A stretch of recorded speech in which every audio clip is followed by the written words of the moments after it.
Hey everybody, welcome to Cordant's market update for the first quarter of 2022. Obviously, a lot going on in the world in this first quarter. Here in this market update, we're going to take a look at everything that happened in the financial markets in the first quarter, make sure you're covered there. And then we're going to take a look at the three themes that we outlined at the end of last year that somebody should pay attention to in 2022. So we're going to see how we're doing there so far, one quarter into this new year. All right, that's it. Stick around and we'll get right to it.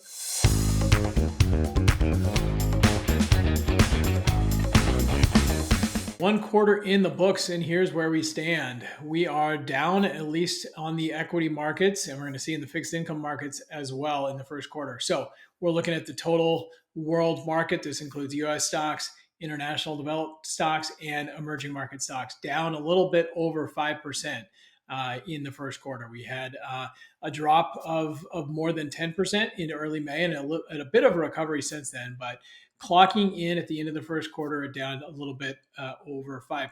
Now, obviously, a lot to worry about going on right now. Obviously, we have war breaking out in the first quarter, war in Ukraine. We have inflation, interest rates going up. A lot of things that could be and people are rightfully concerned about.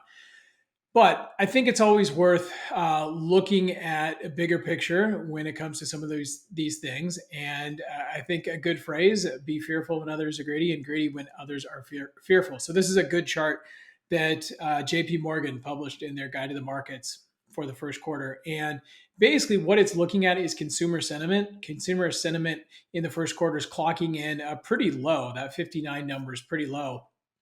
And the point that they make here is when consumer sentiment is high, subsequent market returns tend to be low. And when sentiment's low, future market returns tend to be high. So obviously this isn't perfect. You can't really use this to trade on or something like that. But they're making the point, if you could pick each of the peaks of sentiment, both high end and low end, and then look forward 12 months, market returns tend to be pretty good. So something to keep in mind when the news out there seems to be bad.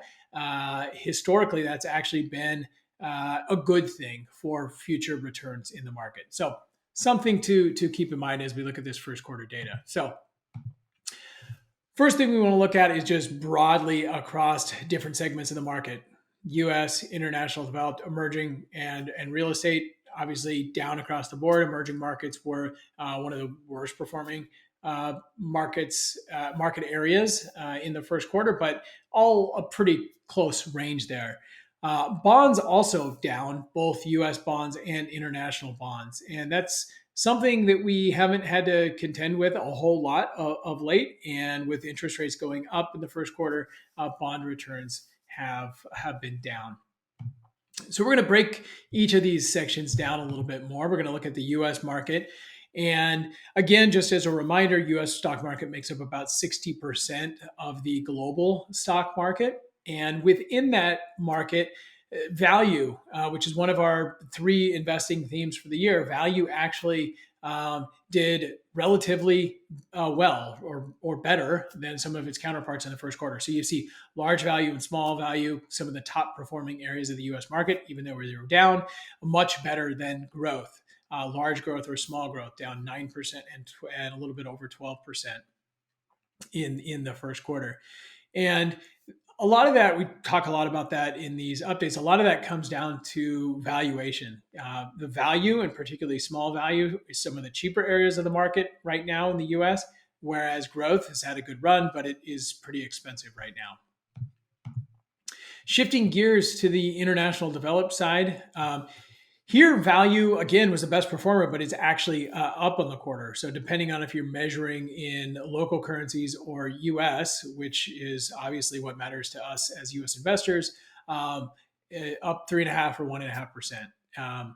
What you can tell by the fact that the US returns are lower than local currency returns is that the US dollar depreciated basically in the first quarter relative to international markets. Now, this is one big reason to invest internationally is for diversification, both in terms of getting exposure to different economies and different countries around the globe. But currency diversification is actually another good reason to be internationally diversified. So the US dollar has been strong, say over the last decade or so, but it does go through periods of weakening against other currencies. This first quarter would be one of those. And so this is a reason to have some exposure to some different currencies across the globe, which we do through our international stock exposure. Um, Again, same theme here. Growth stocks did the worst internationally, and international stocks, just as a refresher, account for almost 30% of the global stock market. Emerging market stocks make up the balance, about 11%. And again, same theme here: value, best performing, still down; growth, worst performing area of the market, and down a little bit over 10%. Commodities, one of the lone bright spots, depending on how you look at it. Obviously, commodities are going to have a big input into inflation and prices of goods. But from an investment perspective, those that were invested in commodities had some exposure to commodities in the first quarter, saw positive returns. Commodities as a broad asset class up about 25% in the first quarter. And some of the energy type commodities, whether that's oil, gas, crude oil, etc., up pretty strong, as you can see here in the chart. So that's it in terms of a big picture, different areas of the market, how they performed in the first quarter. Now we want to switch gears a little bit to the three themes that we had identified at the end of last year. And first theme is value versus growth. We're going to hit on US markets versus international markets, which was our number 2 theme. And then our third theme was interest rates and inflation. So we're going to wrap up with that. But first, just on this value growth theme, we had identified at the beginning of the year, basically, or had pointed out that value was cheap, really historically cheap versus growth. And we see a lot of portfolios. We're talking to people, see positioning in these more expensive growth names, and obviously both from just a historical long-term perspective, caution against that, but certainly right now, a huge concentration in some of the largest, most expensive growth names, being a theme that we're paying attention to. So in the first quarter, we talked about this a little bit already, but value has outperformed growth in the first quarter. So here we're looking at large cap stocks in the US and using a couple index funds just to get a kind of a proxy for how value is done versus growth. And what you can see, basically, we're plotting value stocks against growth stocks. So if the line's above zero, value is outperforming. If it's below, growth is outperforming. And first quarter, value beat growth in the large cap space by a little bit over 12%. Through that first quarter. Same relative story in the small cap world. So same chart, different index, small cap index. And here, small value outperforms small growth by 11.5% in the quarter. So in terms of this theme number 1, basically going into the year, growth is expensive relative to value, relative to the historical difference between the two, and just something that we are keeping an eye on. And so far for the first quarter, value has been outperforming growth there. Second theme is the U.S. versus international markets. We're paying attention to this one because, kind of like growth, the U.S. market has had a really good run over the last 10 years and tends to be expensive relative to international markets. So same thing here. See a lot of portfolios with a lot of U.S. exposure. And the way we build portfolios for clients, and what we're always telling people is, one, just from a consistent portfolio construction perspective, diversification across different economies makes sense. But two, right now, the U.S. tends to be expensive relative to some of the international counterparts. And what we can see here, we're looking at U.S. market, developed markets, and then emerging markets in purple. And Depending on how you break out these different markets, we saw a chart up above that had a little bit different year-to-date performance measures. We're looking at a little bit different indexes here, tracking live indexes through ETFs. But the point I want to make here is performance is pretty similar year to date across these three different areas of the market, and kind of surprising if you think about what's going on in the world. Russia is part of the emerging market indexes, although very small percent of that, and even smaller now. But a big part of the international developed market is Europe, and obviously there's war on the European continent right now, and so a bit surprising, even in a situation like this. You'd think maybe some of these areas of the market outside the U.S. would do worse relatively, but no, that hasn't been the case.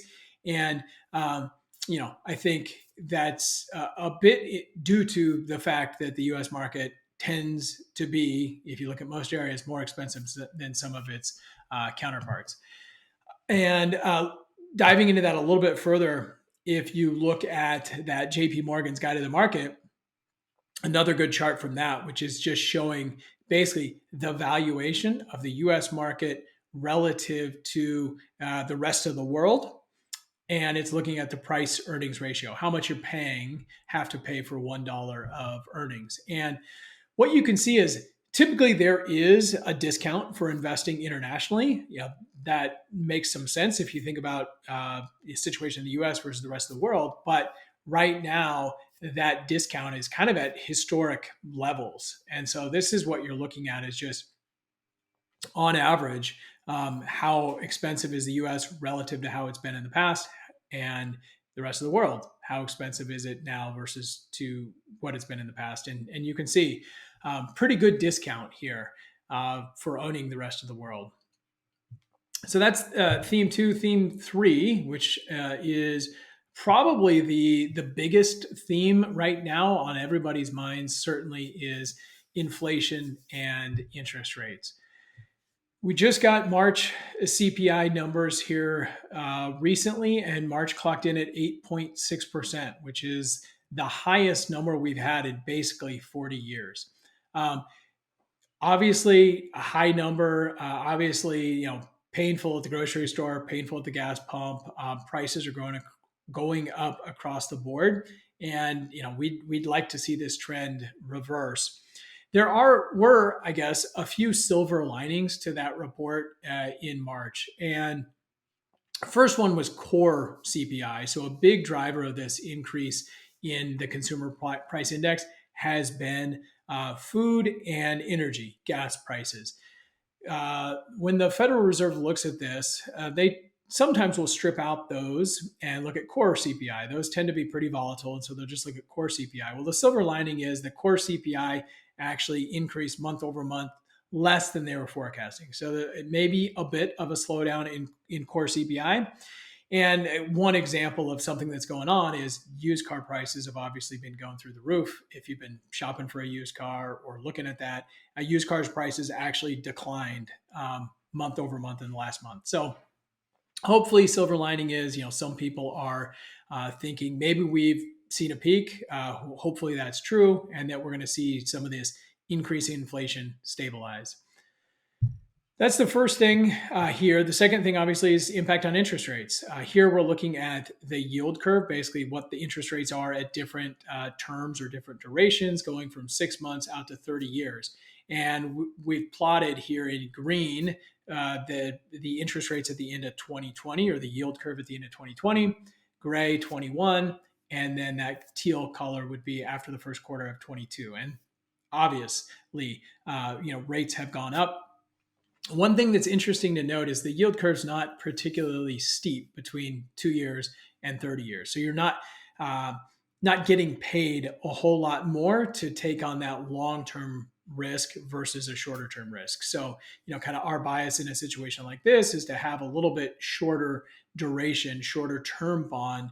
You're getting paid, something like a similar yield for that. So obviously when rates go up, prices go down. So that's a bit painful in the short run. But really, for those invested in fixed income for the longer term, I mean, the good news is here yields going forward are higher. You are getting paid more for your fixed income investments now than in the past. So that's kind of the one silver lining of something like this.